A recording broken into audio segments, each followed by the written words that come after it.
3.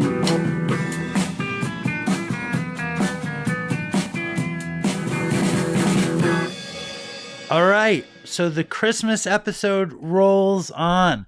Dopey Christmas 2021. And one of my favorite new friends of 2021 and one of the best Dopey guests of 2021 is my friend Skinny Vinny. Merry Christmas, Vinny, and welcome back to the show. Merry fucking Christmas.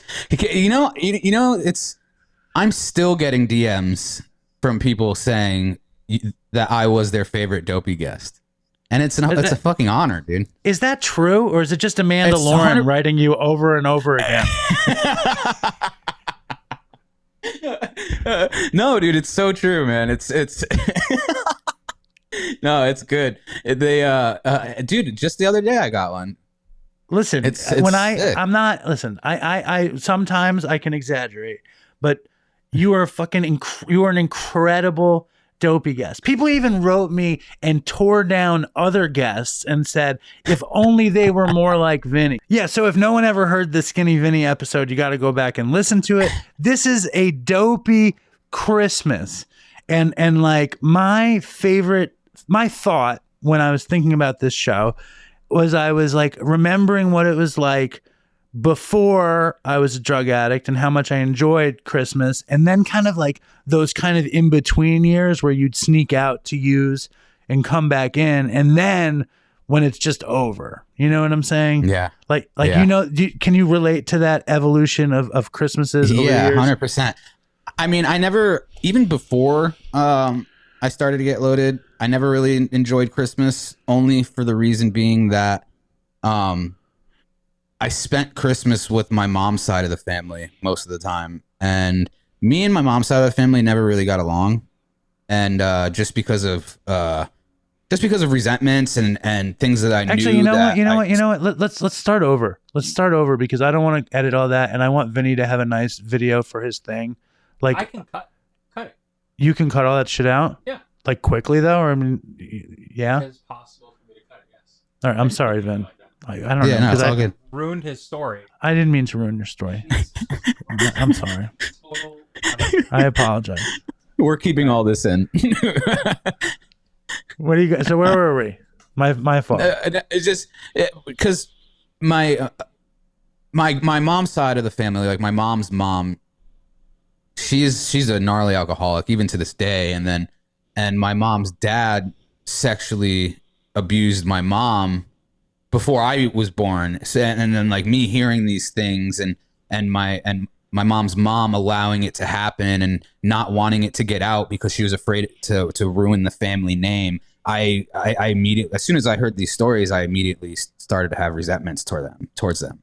But I had to spend Christmas with these people. So it was never a merry time with you and your family, opening gifts, having brunch and all that stuff. It was never like that. It was me just having to be there and having to sit and just see these people that I just didn't like.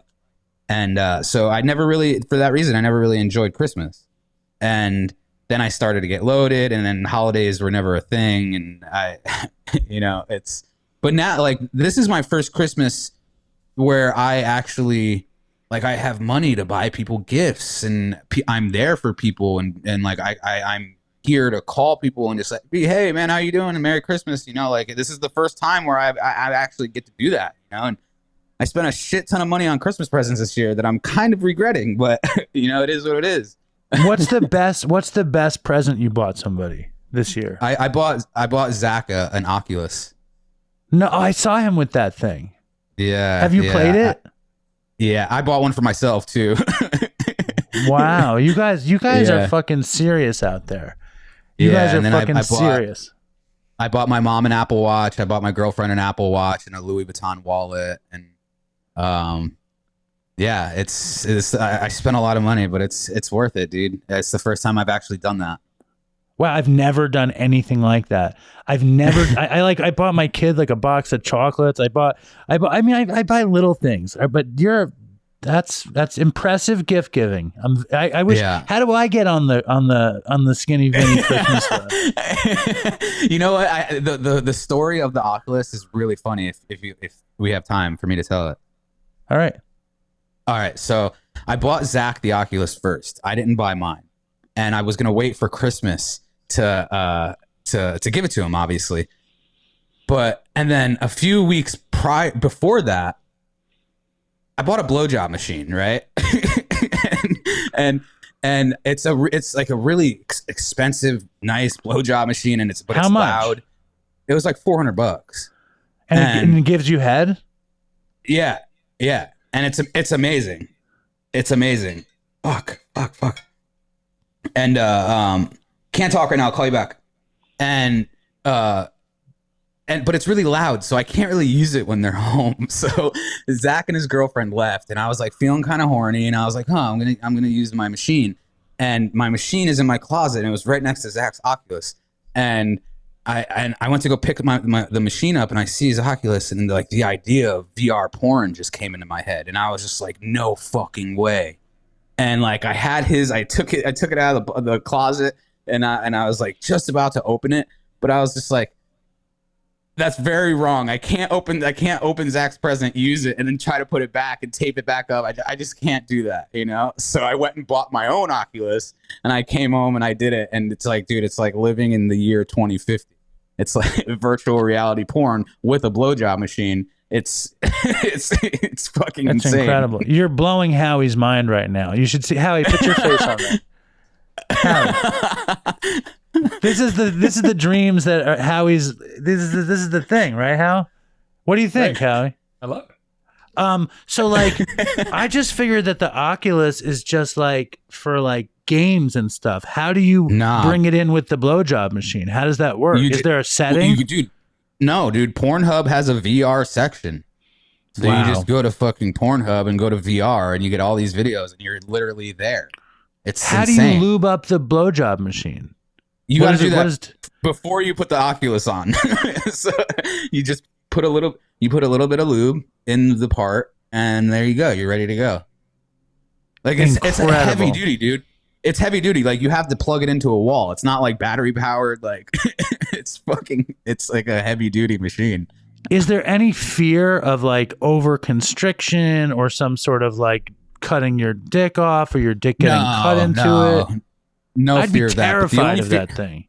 The only fear that I do have is that I feel like it might ruin sex for me, just because it's just so futuristic and so like I don't have to do anything, and like I've been doing it so much. So like, how often are you using the blowjob machine? I don't know, once a day. Every day. And it's been every day for the last week. Is that why you really bought the black satin robe? Because it's like you put on the robe, you bust out the Oculus, bust out the blowjob machine, and it's like, all right, baby, it's you and me against the world. Did you name it? Like what? It's like amazing. Did you? I mean, like, okay. So is it in the office? Where is it right now? No, it's in my closet. And you keep it. You keep it. You keep it. I keep it hidden in the closet just in case people come over. You know, like I don't want guests seeing my huge blowjob machine. Dude, this is the first thing you brought up. We're supposed to be telling dopey Christmas stories, and you're like, wait a second, let me tell you about my blowjob machine that I keep hidden from the guests. Like, how fast do you tell the people at home? Like, how quickly does it get? I've been telling most of my friends just because, like, it's just so the VR blows my mind. And then just the fact that like having a blowjob machine, it's a little embarrassing, but you know me, dude. I don't give a fuck. But it's just like I don't want like I keep it in the closet because of my girlfriend. Like I don't want her to come home and see a blowjob. Has she seen you getting a blowjob from the blowjob machine yet? No, not yet. That's not on her like no. One of the things she wants is to like you can be like, baby, we can do a threesome, you, me, and the blowjob machine. Yeah. I love it. Dude, that's serious business. I'm impressed with your commitment to pornography and hedonism. So I think that's great. I think my porn is becoming a problem. I think it's getting a little too much, and like every day I'm just like I want to stop watching porn, but I can't. It's starting to become a bad problem. Well, I think it's another place that a sponsor could be incredibly instrumental in your life. Yeah. But at the same time, it's really good material. So we'll table this. Yeah. We'll table this Yeah, it's till great. next time. It's great content. But I understand. I think that's worth looking at. I think pornography can be debilitating, especially when you have a machine that blows you. With an Oculus, it's like that's got to be a slippery slope, right? It has to Yeah. be. So, like when you're doing the virtual porn, how many scenarios are in Pornhub for that? There's countless videos. There's so and you're many. just of them. in the video, right? Yeah. Can you Yeah. be in the classic video where Mia Khalifa drops her spoon? Can you do that through the Oculus? I haven't found any with Mia Khalifa yet. Do you But know that I've- video? It's like the greatest porn video in the history of porn videos. Why are you shaking your head, Hal? I have no idea what you're talking about. Okay. The scenario is Mia Khalifa is a devout Muslim, okay? And she Yeah. brings home this biker to her home, and the mother is aghast at that her Muslim daughter is with this American biker. But really, the mother wants to have sex with the biker. So they're all sitting at the table, and the mother drops her spoon and blows the biker at the table when they're all eating together. Over and Why over is this again. a famous clip? I don't It's a understand. very famous porn clip. You know this clip? I don't know this clip. No. Oh, maybe I have the problem with What do you porn. mean by famous? I don't know. I think I've seen behind the scenes about this clip. Like, I think it's a very famous clip. See, No? I'm not a big Mia Khalifa fan. I mean, I think she's really pretty, but I'm not a big fan of her work. That scene it's funny. It's a funny scene. Now, but we're not going to use any of this for the show because it's going to make me look too deviant. I can't handle it. I think this is the Christmas episode right here. You think this is the Christmas episode? Yeah, for right? Christmas he bought himself a blowjob machine. Right. And an Oculus. Right. All right. Let's get. First of all, I want you to watch that video, and Howie, I want you to watch the video. You'll react to it. It's hysterical. But I also want to hear the Dopey Christmas. Like, give us the horrible Dopey Christmas story, please. So it didn't happen on Christmas. It happened a couple days before it. This was around the time where I was heavy into Xanax or any prescription pills that would just black me out and just not remember a thing. And I used to love mixing Xanax with dope or Xanax with perks, Xanax with oxys. That was my thing. And whenever I would take Xanax, I become a fucking asshole. I steal everything and I become a dickhead. And I don't remember this. Like whenever I would have a night blacked out on Xanax, I'd wake up the next morning and I'd have a pocket full of iPhones or TomTom GPSs that I would go car hopping and just steal. This was back when they had remember the TomTom GPSs that would be attached to the windshield instead, but this was before GPS on your phone. And Yes. so I would come home and I would have TomToms everywhere, iPhones everywhere, and I would have all no of the recollection. Xanax stealing memes you could really relate to. I was on Xanax 100%. constantly. I think I would steal like cookies from the Rite Aid, but I would steal cookies like sober or on. I wasn't a big benzo stealing guy, but it seems like you were the real thing. Yeah. It was bad.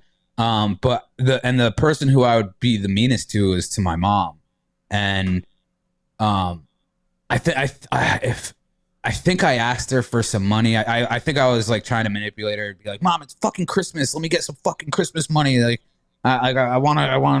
told her I wanted to go do something, but she just kept saying no, and I was just so fucked up, and I kept saying like, "You're a horrible mother. I wish I was dead. I'm gonna kill myself." Like, just really fucked up shit, like really dark stuff.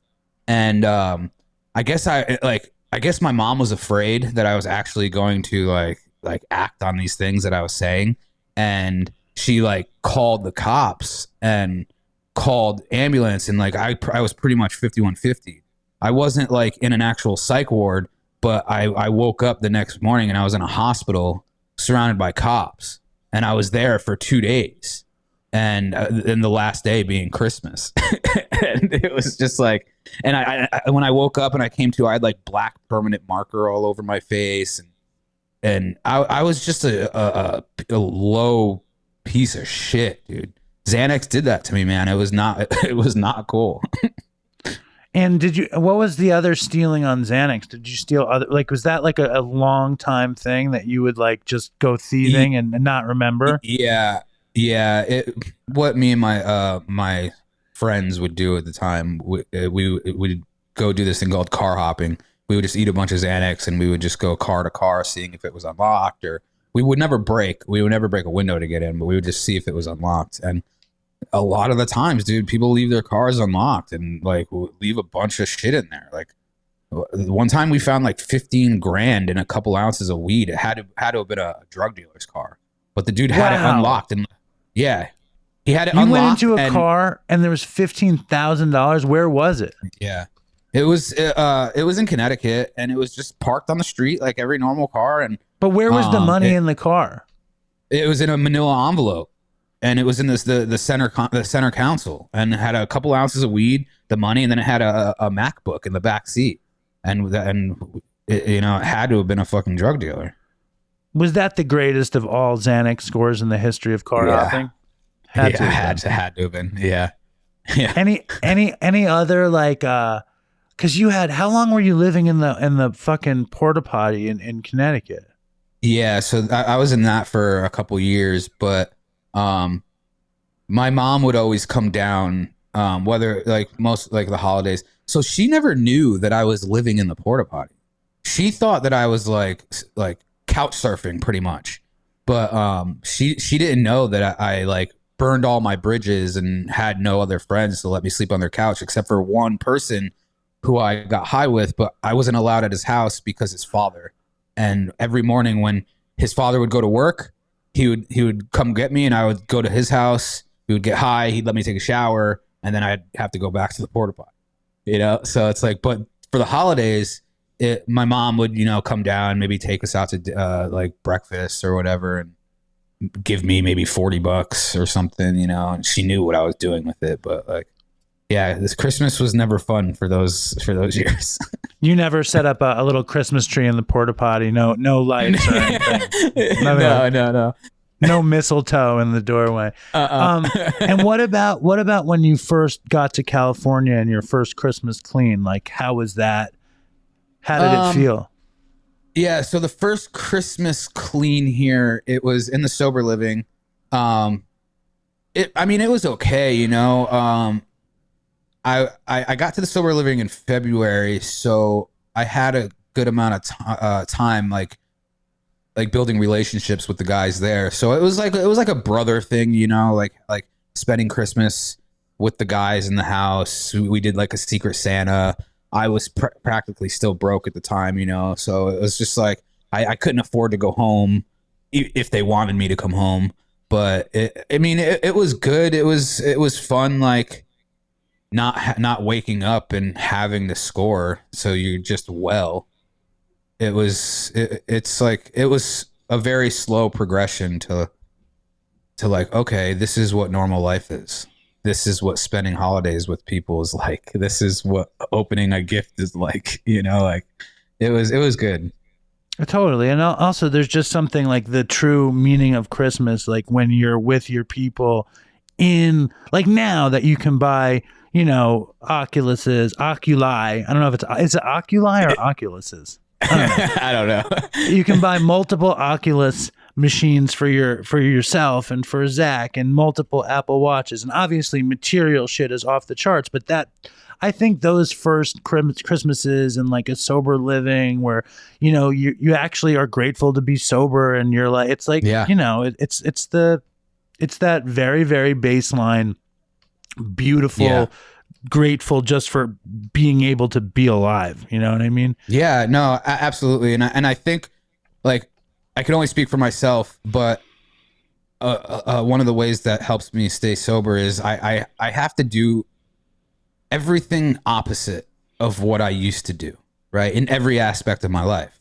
And so, like, for an example, like this last Thanksgiving, I got on my phone and I went through and I texted and called like so many people, just saying, "Hey man, happy Thanksgiving. I'm grateful for you and what you do." Nice. I'm pretty sure I sent you a text on Thanksgiving. You did. I was thrilled. Yeah. I loved it. and I expect Yeah. a Christmas text as well. You got it. Dude, Merry Christmas, and I appreciate your dopey shit. It's good Yeah, shit, Merry Christmas and to you too, dude. and thank you.